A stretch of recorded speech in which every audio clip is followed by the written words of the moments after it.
जय साधु गुरु वैष्णव गोसाई प्रेमानंदे हरि हरि बोल हरि हरि बोल।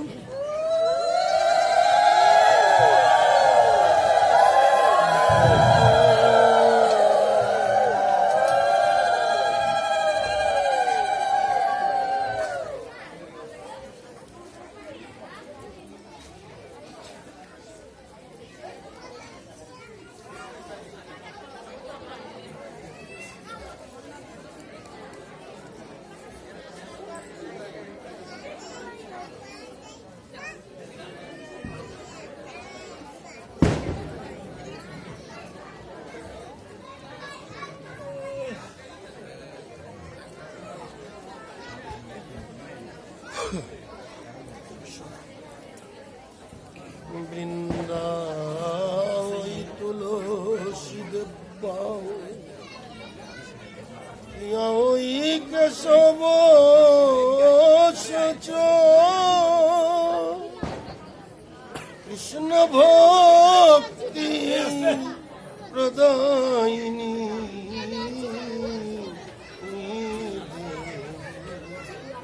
সত্যবর্তৈ নমো নমো। সুগন্ধ পুষ্প সচন্দন গন্ধ পুষ্প মল্ল কৃষ্ণ প্রেয়সী ভক্তি দেবী শ্রী তুলসী দেবী নমো।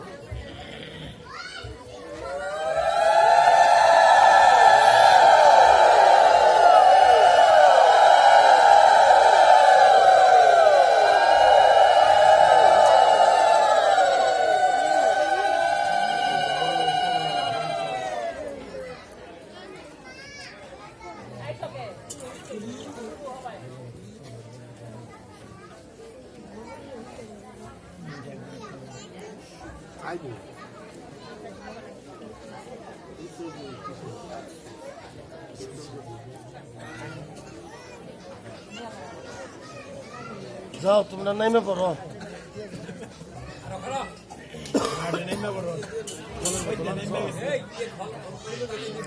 আজকে তো গলার অবস্থা ভালো না রে, তুমি আজকে ইয়ে করবা।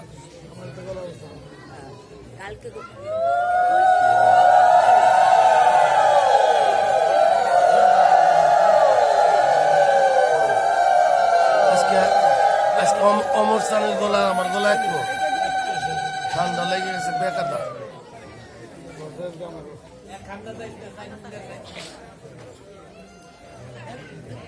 এটা সাউন্ড আর একটু সাউন্ড দাও, গলার ভাব ভালো না, একটু সাউন্ড দাও। জয় জয় শ্রী শ্রীমদ ভাগবত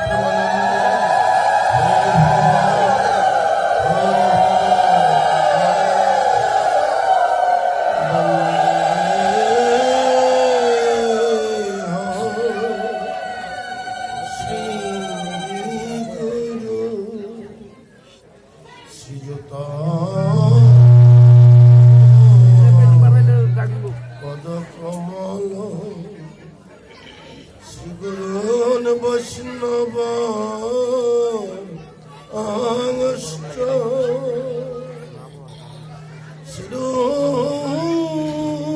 শিরূপং সগ্রজা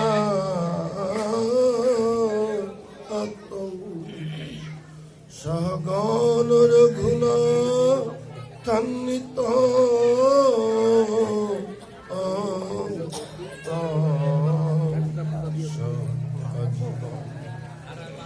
সদ্বৈতং সবধূতং পরিজন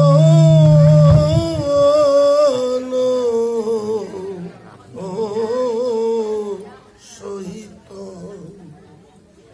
কৃষ্ণ চৈতন্য দেব শ্রী রাধা কৃষ্ণ পদ সহগণ ললিতা শ্রী বিশাখান্বিতা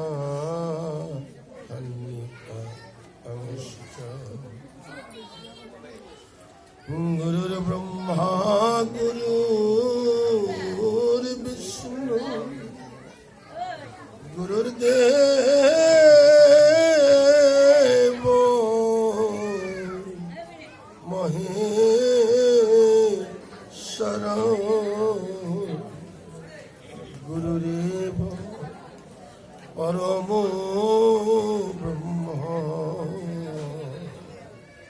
তস্মৈ শ্রী গুরবে নমঃ। বঞ্চকল্পতরুভ্যশ্চ কৃপা সিন্ধুভ্যেব চ পতিতানাং পাবনেভ্যো বৈষ্ণবেভ্যো নমো নমঃ। ব্রাহ্মণেভ্যো নমঃ মাতৃগণেভ্যো নমঃ। উপস্থিত কৃষ্ণ ভক্ত সজ্জনেভ্যো নমো নমঃ। নারায়ণং নমস্কৃত্য নরং চৈব নরোত্তমং দেবীং সরস্বতীং চৈব ব্যাস তত জয় মুদীরয়ে। মূকং করোতি বাচালং পঙ্গুং লঙ্ঘয়তে গিরিং যৎকৃপা তমহং বন্দে পরমানন্দ মাধব। জয় জয় শ্রী শ্রীমদ্ ভাগবত।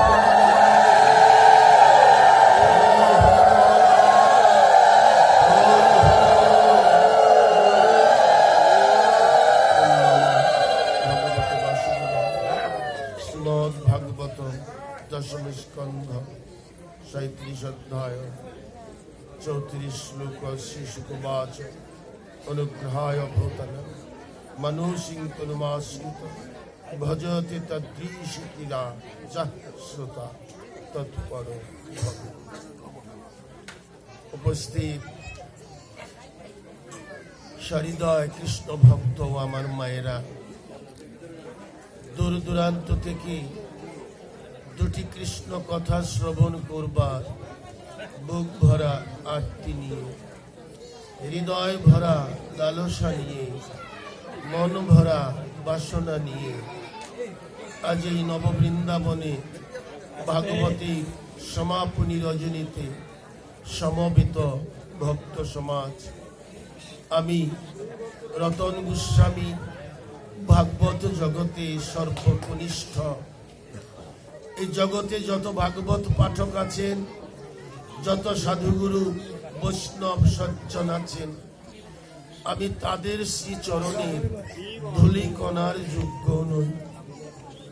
আমি আপনাদের শ্রীবদন দর্শন করে আপনাদের আতুল চরণে আমার সশ্রদ্ধা প্রণাম নিবেদন করছি।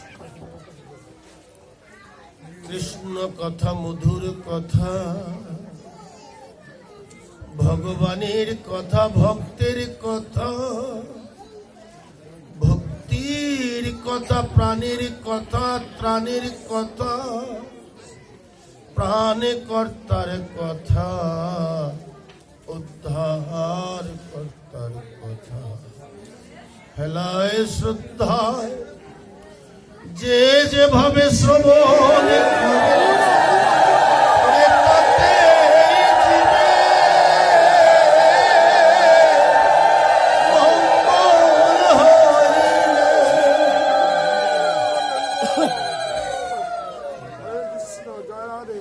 ভক্তগণ,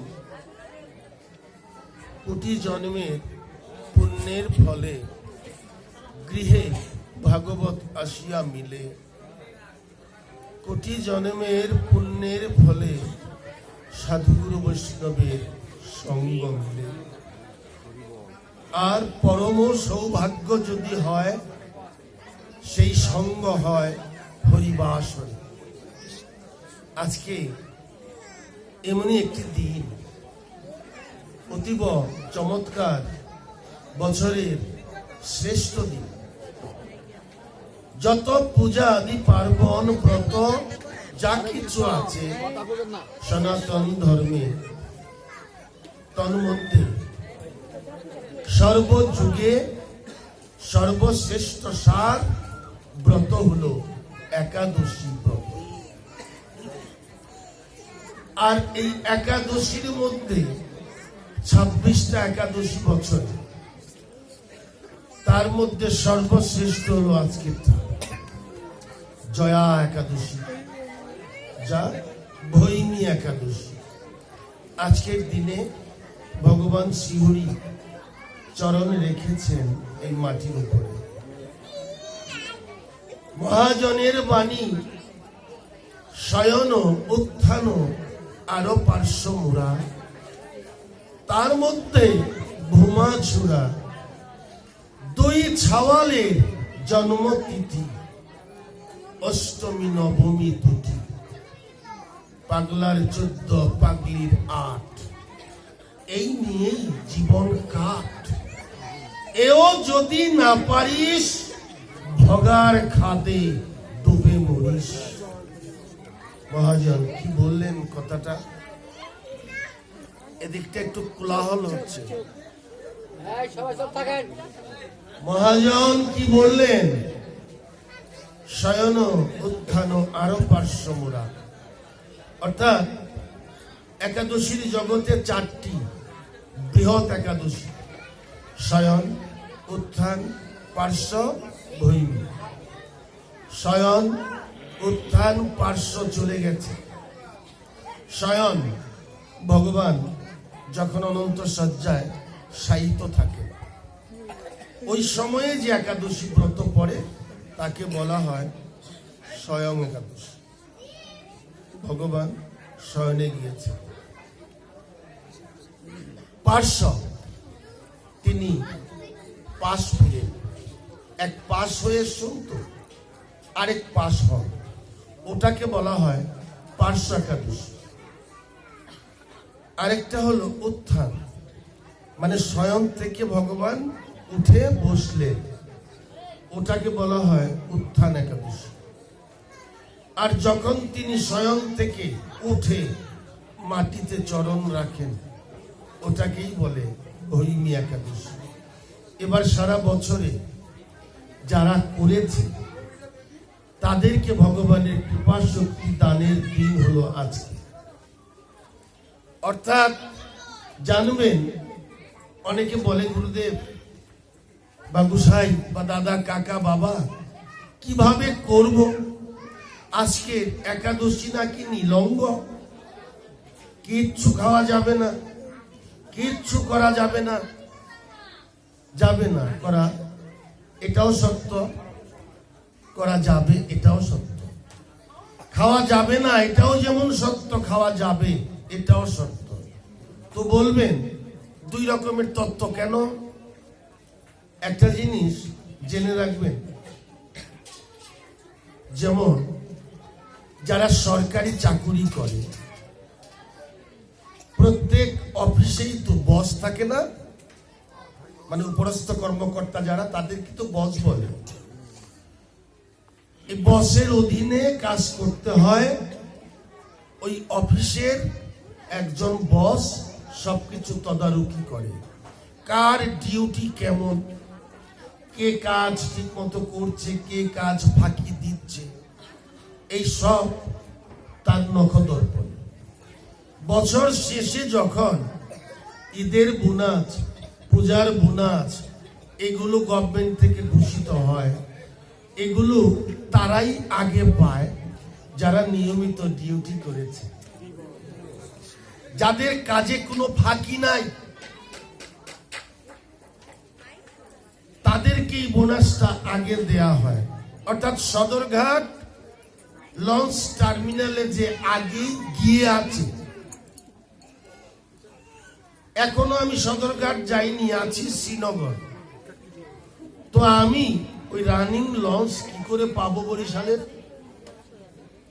যে ওই টার্মিনালে গিয়ে দাঁড়িয়ে আছে, ওই লঞ্চটা তো সেই পাবে আগে, তাই না? উঠে বসবে। এবার ওই লঞ্চ বরিশাল যায়, আর ভবসিন্ধু পাড়ি দিয়ে আমার প্রাণ গোবিন্দের ঘাটে যায়। এক জায়গায় না, এক জায়গায় লাগবেই গিয়ে। যার যেমন কর্ম সে তেমন ফল নিশ্চিত করে পাবে। অতএব যারা নিয়মিত ডিউটি করেছে, সঠিকভাবে অফিস করেছে, তারাই বোনাসের প্রথম তালিকায়। আর যারা ডিউটি ফাঁকি দিয়েছে, কর্ম ঠিক মতো করেনি, ফেলা করে মাস গেলে বেতন নিয়েছে, ওই সরকারি অফিসের বস মনে মনে বলে যে যেমনি খুশি তেমনি করছিস, সময় মতো এর টের পাবে। অর্থাৎ আপনি আমি যে যাই করি আর না করি, কে ধর্ম করছি, কর্ম করছি, কে সাধন করছি, কে ভজন করছি, কার কি হচ্ছে কার কি হচ্ছে না, কে করতে পারছি কে করতে পারছি না। শিষ্যদেরকে বলি, বাবা আর কিছু পারিস আর না পারিস, মাসে 2টো একাদশী একটু কষ্ট হলেও করিস। মাথা চুলকায়, বাবা এটা বাদ দিয়ে অন্য কিছু কম যায় না।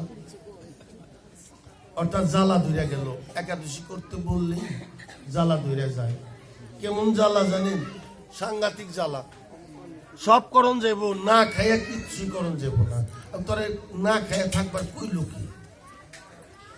যা যা খাওয়া যায় তুই খা, পেট ভরে খা, নাক ডাবাইয়া খা, কবজি ডুবাইয়া খা, তোর তো খাওয়াই কোনো বাধা নেই।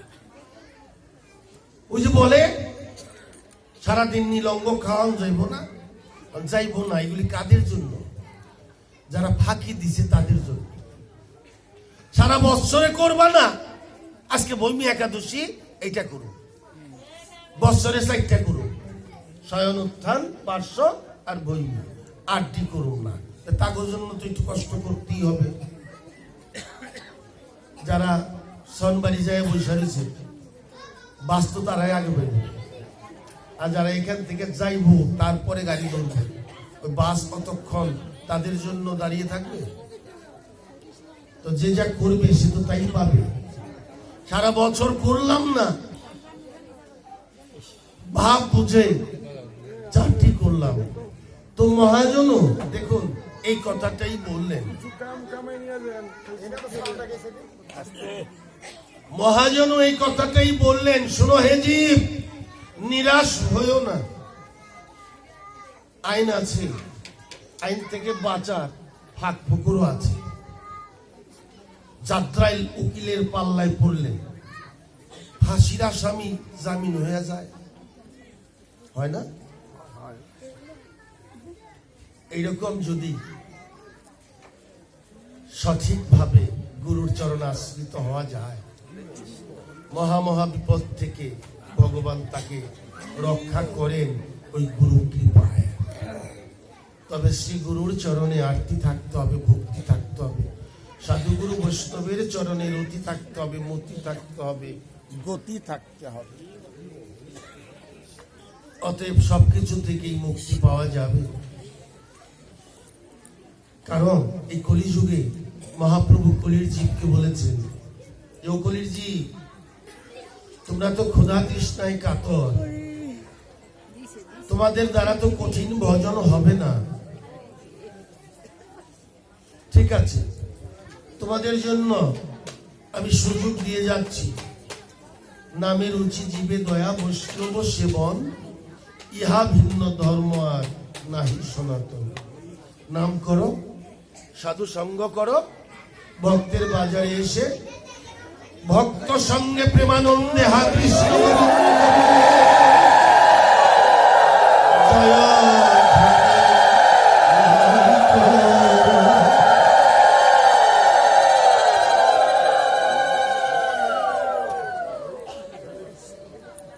যেমন করব তেমন পাব।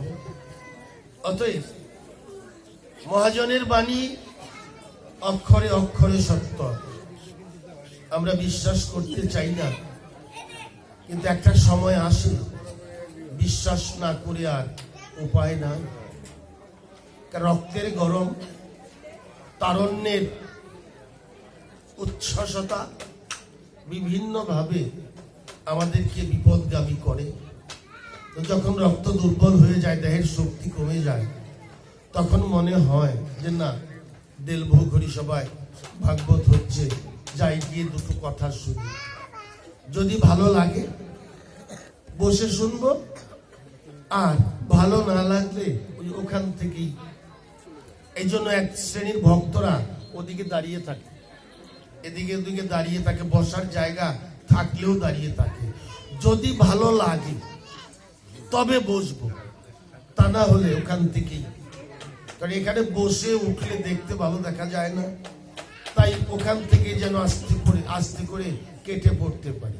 তো যাক, সুযোগ সবার জন্য আসে, যে যেমনি আসে, হেলায়, শ্রদ্ধায়, অনাদরে, আদরে, ভক্তিতে, অভক্তিতে, ইচ্ছায়, অনিচ্ছায়, যে যেমনি খুশি তেমনি দুটো কৃষ্ণ কথা শুনো, তাতেই জীবের মঙ্গল হবে।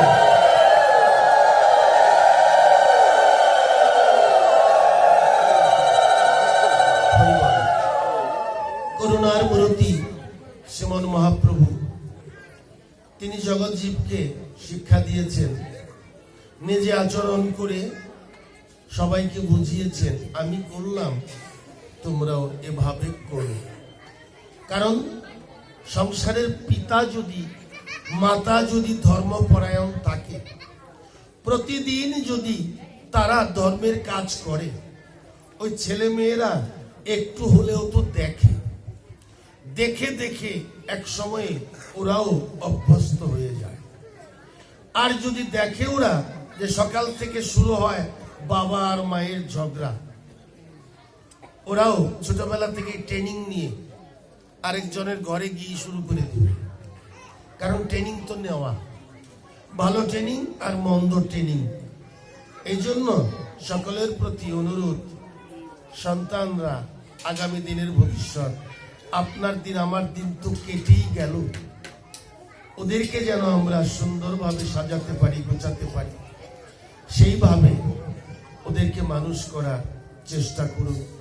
তো যাই হোক ভক্তগণ, স্বয়ং মহাপ্রভু একাদশীর মাহাত্ম্য বর্ণনা করেছেন। এই একাদশীর ব্রতটা যে কি অনেকের কাছে বিষের মতো লাগে যারা একাদশী করে না। কারণ সমাজে অনেক মতের মানুষ আছে, কত কত মতের গুসাই আছে। তারা বলে এই শিষ্যকে আমাকে একাদশী নাই, আছে নাকি এই দেশে? এমন কথা বলে, এরকম এক ধরনের গুসাইরা আছে। তো আপনাদের দোষ না, দোষ আমাদের। কারণ আমরা গুসাই নামধারী, আমরা মানুষকে বিভ্রান্ত করি বিভ্রান্তিমূলক কথা বলে। কোন শাস্ত্রে তিনি পেলেন যে আমাদের একাদশী নাই? কেউ কেউ বলেন বিধবাদের একাদশী নাই, কেউ কেউ বলেন সধবাদের একাদশী নাই। তাহলে তো একাদশী নাই। অথচ দেখুন বিধবাদের একাদশী আছে কি নাই, তার জ্বলন্ত প্রমাণ শ্রীমন মহাপ্রভু। একদিন মহাপ্রভু মাকে করিয়া প্রণাম, বলে মাগো দেবে মোরে এক দান। সচি মাতা কহে তাহাই দেব, তুমি যা চাইবে। প্রভু কহে মাগো তুমি একাদশীর দিনে অন্ন নাহি খাইবে। দেখেছে স্বয়ং ভগবান, যেই মা স্বয়ং ভগবানকে গর্ভে ধরেছেন, তার কি আর কোনো সাধন ভজন আছে? স্বয়ং ভগবান যার গর্ভে,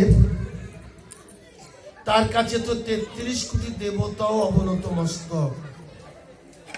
কিন্তু আইন সবার জন্য সমান। মাকে বুঝিয়ে দিলেন যে মা আমি তোমার পুত্র বটে, কিন্তু আমিও তোমাকে রক্ষা করতে পারবো না যদি তুমি একাদশীর দিন অন্ন ভোজন করো। তাহলে সেখানে আমরা কি, এবার আপনারা উপলব্ধি করুন। কিছু যদি ওর মধ্যে নাই থাকবে, চৈতন্য চরিতামৃতে এই কথাটা সুস্পষ্ট কেন বলা হলো। এ তো গেল কলিতে। আবার দাপর যুগে যার ঘরে ভগবান শ্রীকৃষ্ণ, তখনও নন্দ রাজা পিতা হয়নি। নন্দ রাজার স্ত্রী যশোদা মা অনেকগুলো যজ্ঞ করেছে, পুত্রেষ্টি যজ্ঞ। এই অনেকগুলো পুত্রেষ্টি যজ্ঞ তিনি করেছেন, আর একটা পুত্রেষ্টি যজ্ঞ করেছিলেন রাজা দশরথ। একটা পুত্রেষ্টি যজ্ঞ করে তিনি চারটি পুত্র পেয়েছিলেন। কেন পেয়েছিলেন? তার ছিল ভক্তি, ওই যজ্ঞের প্রতি তার ছিল ভক্তি। ভক্তি মিশ্রিত আর অভক্তি মিশ্রিত দুটো জিনিস। ভক্তি না থাকলে কখনো ভগবানকে লাভ করা যায় না। আসছি, মনে রাখবেন, শ্রীকৃষ্ণের পিতা নন্দ রাজা তিনিও একাদশী ব্রত করেছেন, মা যশোদাও পুত্রেষ্টি যজ্ঞ করেছেন। এখানে ছিলাম। ভক্তি কি জিনিস দেখুন। এক শিষ্যের গৃহে গিয়েছেন এক গুরুদেব। ওই শিষ্য অর্থাৎ ওই মেয়েটা খুবই কৃষ্ণ ভক্তি পরায়ণা, গুরু ভক্তি পরায়ণা। তো গুরুদেব যখন গৃহে গিয়েছে, সেই থেকে সে গুরু সেবায় একেবারে আত্মনিবেদন করেছে।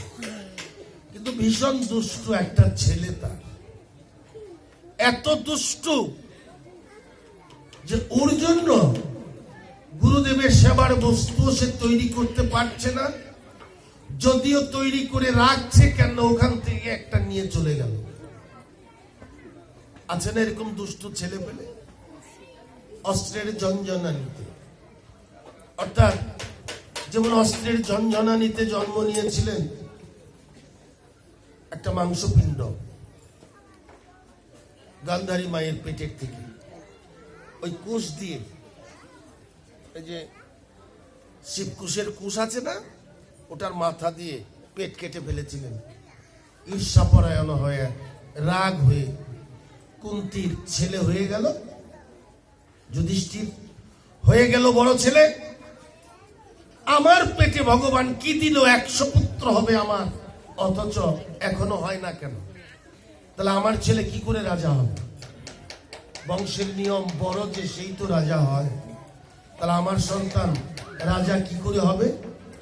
দেখি আমার পেটে কি আছে। অসময়ে ওই কুশের মাথা দিয়ে পেট কেটে ফেললেন। এই যে প্রযুক্তি এসে গেল সিজার, ওই অস্ত্রের ঝনঝনানিতে একটা রক্তপিণ্ড, মানুষের মাংসের পিণ্ড জন্মগ্রহণ করল। কিচ্ছু নাই ওর মধ্যে। এ আমি কি করলাম? ব্যাসদেব বললেন, তুই এ কি করেছিস? ওকে ফেলে দিয়েছে, যে মাংস পিণ্ড ফেলে দাও, কেউ যেন জানতে না পারে। অন্তর্যামী জগৎগুরু ব্যাসদেব জেনে গেলেন, ছুটে এলেন, কি করেছিস? ঈর্ষা পরায়ণা হয়ে, গর্ভবতী নারীর অন্তরে যদি হিংসা থাকে, তার সন্তানরা হিংসায় পরিপূর্ণ হয়। যা করেছিস, কোথায় ফেলেছিস? ওইতে।